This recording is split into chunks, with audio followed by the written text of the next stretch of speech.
皆さんこんにちは、こんばんは、てしもです。今回ご紹介するのは運命的に巡り合ったクリスタルです。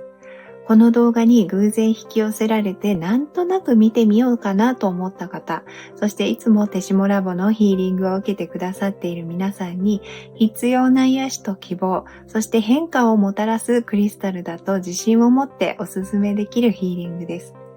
石の話をする前に一つ皆さんにお伝えしたいことがあります。このクリスタルの影響で私が翌日から自然にやるようになったことがあって、そのおかげで一日を濃密に感じて劇的に心が落ち着くようになった方法があります。まさに今を生きるということを全く頑張らないでワークもなしで実現できる超簡単な方法です。それを今すぐお伝えします。その方法は動作をゆっくりすることです。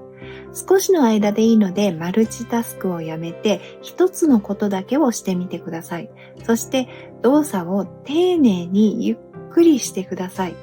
コツは物音を立てないように静かに行うことです。これだけです。歯を磨くのでもお水を飲むのでも何でも一つ一つゆっくりと静かにやってみてください。そんなことをしたら今日やるべきことが終わらないと思う方もいらっしゃるかもしれませんが、なぜか余裕が生まれて予定していた以上のことができるかもしれませんし、そもそもやらないといけないことではなかったと気づくかもしれません。そしてこの方法を行うと、なぜか自動的に宇宙の流れに乗っていることになるんです。この方法については後半にさらに詳しくお話ししますが、今からできる方はよかったらぜひ試してみてください。私はこのゴールドのクォーツをよく使っているこちらのようなゴールデンヒーラーの一種だと思って手に入れました。ゴールデンヒーラーはすでにこのように複数の産地のものを持っているんですが、こちらはスイスの小さな鉱山で発見されたということで、すごい珍しいなと思っていくつか入手してみたんです。ゴールデンヒーラーは昨年の5月頃にご紹介したことがあるんですが、ヘマタイトの鉄分の影響で、このようにイエローがかったコーティングがある水晶で、敏感な方は酔うくらい極めて高い波動を持っており、見た目通りかそれ以上の金色光線を放ちます。そしてなぜか自分の中のご神体のようなものに気づかせてくれる石です。肉体の癒しに欠かせない石でもあり、私は単にめちゃくちゃ高い波動に触れたい時や体を癒したい時によく使っていて、普段は金色なので金運コーナーに置いてあるんですが、とにかく頼りにしている石です。今回入手したこの石たちもその性質を持っているだろうし、スイス産だから大好きなスイス産のスモーキークォーツみたいに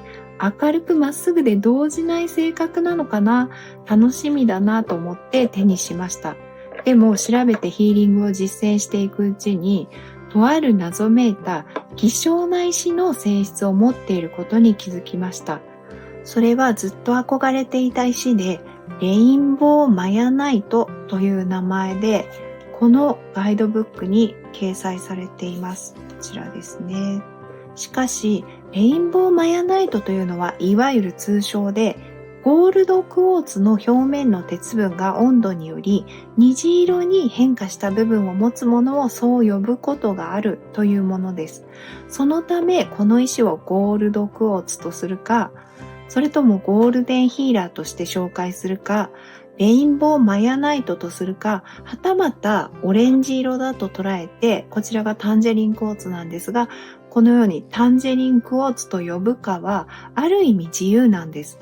でもとっても不思議なことに、ゴールデンヒーラーとレインボーマヤナイトとタンジェリンクォーツはスピリチュアルな視点から体験したときに共通する部分もありますが、それぞれ違う個性的なヒーリング効果を持っています。だから私はこの石を調べていて、あれ？ゴールデンヒーラーじゃなくて何か他の石なんじゃないって思ったんです。そして自分を数回ヒーリングしてみた体験と照らし合わせて、外観の特徴的にもレインボーマヤナイトなんじゃないかと思いました。レインボーマヤナイトは簡単に見つからない石で、2年前に一度だけ見かけたことはあるんですが、そこで購入したいと思えなかったのでスルーしてしまい、それ以来一度も出会うことはありませんでした。それが全く期待していなかった時に向こうからやってきたんです。とはいえ、レインボーマヤナイトという名前で呼ぶよりも、ヒーリング効果を調べてみても、もっと合った名前があるような気がしたので、ここではゴールデンマヤナイトと呼ぶことにしてみました。このジュディ・ホール氏が書いたオラクルカードのガイドブックの中では、レインボーマヤナイトは、この世と他の世界との橋渡しをすることで無条件の癒しを与え、新しい意識レベルへの移行を助け、エーテル体からカルマのかさぶたと有害なクズを取り去ることを助けると紹介されています。また、あなたや他人の最善の幸せに役立たないものを手放すことで無限の可能性が存在する領域とつながりますよと書かれています。このクリスタルと出会うタイミングというのは、もしかして八方塞がりの状況が続いていたり、続けてきたことや今の生活を何かしら変えるタイミングだと感じている時かもしれません。もしくはそのような状況から少し変化し始めた時でしょうか。どちらにしても魂がステージの移行を強く促している時かもしれません。この石にはそのような古くなってしまったり、不要になってしまったパターンを打ち破り、人間の内側、そして外側にも希望を感じられる深い癒しをもたらす力があります。この水晶は最初にお話ししたように、表面に鉄分、ヘマタイトの影響でイエローゴールドの膜ができています。そして所々熱で虹色に変色した部分があり、表面に特徴があります。このゴールデンマヤナイトの波動と性質を調べるために最初に瞑想した時に、最初はハートに迎え入れてみると水みたいに入ってきましたが、波動はあまり感じませんでした。浄化しただけですぐに使ったので、調整がもう少し必要かもしれないと思って霊気を流してみたら、徐々に起動し始めました。そしてソーラープレクサスに流してみた方がいい気がして、一つこの大きな結晶を体に向けて流してみると、ものすごい反応が起こり始めました。最初、金色の宇宙が広がるのではなく、自分の中心に宇宙全体が収縮して集まってくるのがビジョンで見えて、また体感的にも巨大な宇宙が自分のエネルギーに入ってくる感覚があって、ちょっと怖いと思うほどの迫力を感じました。そしてその宇宙が自分の中に吸い込まれて、自分が宇宙に対しての重力を発しているような感じがあり、キューッと自分のソーラープレクサスに収縮していく宇宙を感じていました。こういうことは初めての体験なので驚いて涙を流していると、自分のエネルギー体と物質的な肉体の中間ぐらいの物質的と感じるギリギリのラインのものがソーラープレクサスから螺旋状に回転しながら出ていくのが見えました。私はそれを触れられそうな物質的な、どちらかというと肉体側の領域で起きたと感じたんですが、実際には何か体から物が出ていったわけではないので、エーテル体という肉体に一番近いエネルギーの領域で起きたんだと思います。これはまさにこの水晶の特徴である表面と同じで、人間の肉体とそれに一番近いエネルギーの層に影響していると感じたんです。そうして肉体に近いエーテル体にある何かが出ていくのが見えたんですが、その形はこれはもうちょっとふざけてると思われちゃうかもしれないんですが、明らかにはっきりとした人参のようなものだったんです。それはとてもクリアなビジョンとして数分にわたって見えていて、人参とごぼうの中間みたいな感じで、長くて細かい根っこがびっしりついた土から掘り出したばかりの人参みたいだと思いました。それが胃のあたりからゆっくり引き抜かれて回転しながら出ていきました。もちろんそんなのは初めての経験なのでよくわからないんですが、直感的にいつもの浄化ではないと感じました。それを自分と認識するためのものが出ていったと感じたんです。自我かもしれないし、蓄積されたこだわりとか、いわゆるカルマとか思い込みのようにも感じましたが、なぜいつもの浄化じゃないと感じたかというと、ずっと一緒にやってきたもので、悪いものではなかったという気がしたからです。とっさに今までありがとう、本当にお疲れ様、ありがとう、さようならと、そのどこかに遠ざかっていく人参に挨拶していて、本当に自分に対してお疲れ様と言いたかったので、心を込めて言っていました。そしてなんだか本当にほっとして、もう寝ようと思ったんです。で、その日は誕生日の前日で、断捨離と掃除を数日かけてやっていて、あと数分で年を取るという時に、だいたいこの10年くらいのことを思い出していました。で、何も変わってないようでいて、部屋の中を見ていると、部屋の中が自分の大好きなもの、クリスタルたちはもちろん、お洋服やオブジェやカード類、大切な参考書籍で満たされていて、部屋の中だけに限れば見たくないものがほぼ何もないことに気がつきました。私の場合、結婚や出産、家を買ったりという分かりやすい変化がないので、他人から見ると何も変わってないといえば変わってないんですが、10年前のカオスでボロッボロの部屋と比べて、確実に居心地が良くなっていると思えたからこそ、ここまでその人参みたいな自我が引っ張ってきてくれたんだとしたら、本当にありがとう、お疲れ様と思えたのかもしれません。部屋を自分の内面と例えると、これから先の10年は他の面も磨いていくんだなという予感がしたし、自分はもう今までのやり方や執着からは離れていくんだという気がしました。その後、第2、第1チャクラにも波動を流してみたくなったのでやってみると、本当に皮膚の表面がピクピク動いたり、エネルギーと肉体の中間くらいのものを動かす力があるクリスタルの波動があるということが分かりました。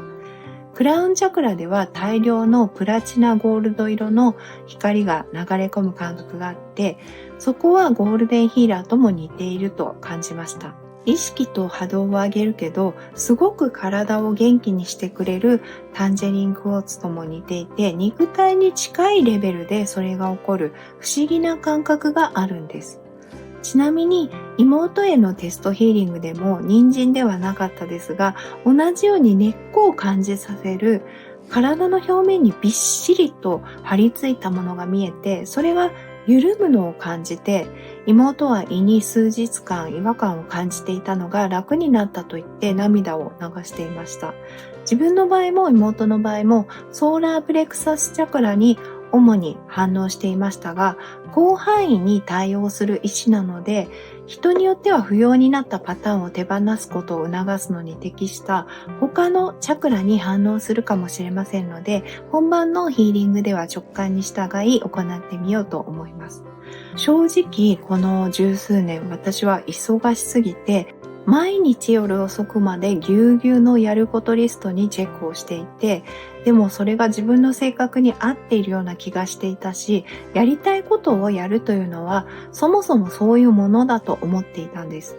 でも今年後半になって何かおかしいと感じ始めていて、忙しい時もいつももっと一つ一つのことにゆっくり向き合えたらと思っていたのに、いつまで経ってもそれができていないし、なんでこんなに永遠にやることが湧いてくるんだろうと焦っていました。で、時間ができたらクリスタルの本を読んで勉強もしたかったし、他の実験もしてみたいし、変な動画も作ってみたいし、ヒーリングやストアのクリスタルセット作りにもっと時間をかけたいし、とにかく今やってることをもっと丁寧にやりたかったんです。そんな風にあれこれ考えてもなかなか実現せず時間がないままで、すごく頑張っているような気がするのに、あまり結果に反映されてない気がして言い訳をしたくなる自分がいました。それでこのゴールデンマヤナイトの波動を体験して、急に本当に今までのパターンを一旦やめてみようかなと思ったんです。振り返っても今まで長期にわたって思い通りになったことなんかなかった気がして、こうなったら幸せだろうと思っていたことも、なってみたらなんか違うと思ったり、意外なことが幸せだったりしたので、未来の幸せは今予測できないと思ったんです。だからこれからはもうコントロールして期待するのもやめて、今日だけを生きていればいいやと心からほとんど諦めて投げ出す感じで思ったんです。流れに身を任せるとか、宇宙に委ねるとか、スピリチュアル界隈でよく出てくるキーワードですが、皆さんはそれを意識的にできたことってありますか？私はそれが理想なんだろうなと思いつつ、コントロールと計画ばかりしている毎日で、しかも自分はコントロールがすごく得意で大好きだと思っていました。だから宇宙に委ねるやり方なんてわからなかったんですが、ほとんど強制的に今回それをすることになってしまいました。で、そうすると、それから数日間はざわざわしていた心がシーンと静まり返って、私はもう感情もなくしてしまったのかと思いましたが、どちらかというとそう状態になりやすくて辛かったので、それがなくなって落ち着いて楽だなと感じていました。そしてもう数日経つと静まり返った心に、ピンク漫画のカルサイトとクンサイトの回でお話ししたような魂や高次元からのサインやメッセージのようなものがどんどん入ってくるようになったんです。それはポジティブな言葉だけでなく、一見何でもない情報だったりメッセージだったりするんですが、すごくクリアに、自分のためのものだと感じるようになって、それを面白いなと思い始めました。そしてなんとなく私はスピリチュアルな領域も扱うのだから、本当に今やりたいことや今日やった方がいいことだけやることにしてみよう。感覚をもっと大切にしてみようと思って、まずはその日は2つのこのくらいの引き出しだけを片付けようと思ってそうしてみました。毎年の大掃除みたいにバタバタやるんじゃなくて、すごく丁寧に2つの引き出しだけを整理したんです。そして次の日はまだ調べてなかった石を1つ調べてみようというように、やることを少なくしたんです。もちろん生活しているので用事があったりやるべきことはあるんですが、それ以外をすごく丁寧にゆっくりしてみたんです。そしたら驚くべきことが起きました。ゆっくり丁寧にしているのに時間が進んでいなくて、一日が長く感じたんです。それに従って余裕が生まれました。ゆっくりしてるのに時間に余裕があるなんてもう意味がわからなかったです。最近どこかで本当に今を生きていると小学生の頃みたいに1日、1ヶ月、1年が長く感じるということを聞いて、自分が思っていたのと真逆だったので意外に感じたことがあったんですが、まさにそれと同じことが起きたんです。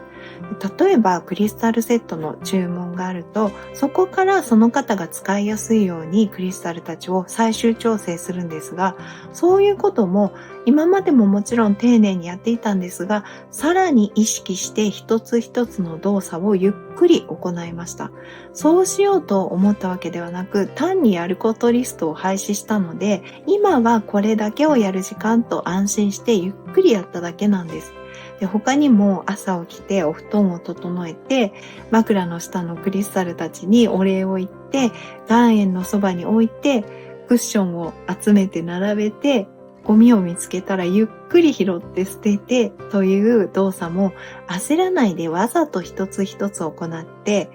例えば使い終わったコップを洗うときも、一つのコップを洗うのにわざとちゃんとゴム手袋をはめて、丁寧に洗って丁寧に拭いて、静かに食器棚にしまってというふうにやっていました。何度も言いますが、そういうテクニックだと思ってやったのではなく、単に私はもう全部やめたんだからこれしかやることない。だから急がなくてもいいし、みたいな気持ちでやってたんです。で、そしたらそんなことをしていたら普通時間ってなくなってあっという間に夕方になっちゃうのに、なぜか時間が全然進んでないことに気づいたんです。結果、やることリストを作ってフル回転していた時よりも、次はこれをやりたいなと思ったことを全部丁寧にやっている今の方が、時間の余裕ができてしまって、もう本当に自己満足かもしれませんが、いい仕事ができている気がするんです。そうするとすぐに他のことにも影響して、今までは母と話す時間をもっと取りたいけど、今日もやることいっぱいあるから無理だなとなっていたのが、ちょっと余裕を持って話せるようになりました。それにいつもやっていた石の研究もヒーリングにももっと深く面白いな、ありがたいなという気持ちを感じるようになりました。前みたいに時間に追われてないのに、前よりも多くのことを実感を持ちながらできるようになったんです。なので、このヒーリングを受けて、本当に気が向いたらでいいので、お休みの日や夜だけ、30分だけなど、期間限定でもいいので、皆さんよかったら試してみてください。やり方は冒頭にお話ししたように、すごく簡単で、ただ全部の動作を丁寧にすることです。もっと具体的に言うと、動作をゆっくりして、物音を立てないようにしてみてください。ドアも静かに開け閉めして、物も静かに置きます。それだけなので、例えばお風呂に入るためのルーティンを全部ゆっくりするとかから始めてみてください。その時にお気に入りの入浴剤を入れたり、プラスアルファ何か楽しみにできることを足してもいいかもしれませんが、できるだけシンプルにした方がいいので、今日お風呂に入ることだけをゆっくりやればいいみたいな気持ちでハードルを下げまくってやってみてください。今回はこのゴールデンマヤナイトと一緒に今の私たちにとても重要な石を使います。マグネタイトという石で、和名では磁鉄鉱といって強い磁性があり、結晶はこのように正八面体の形をしています。この石は体の生体磁場と経路に作用し、強力なグラウンディングの石としても機能します。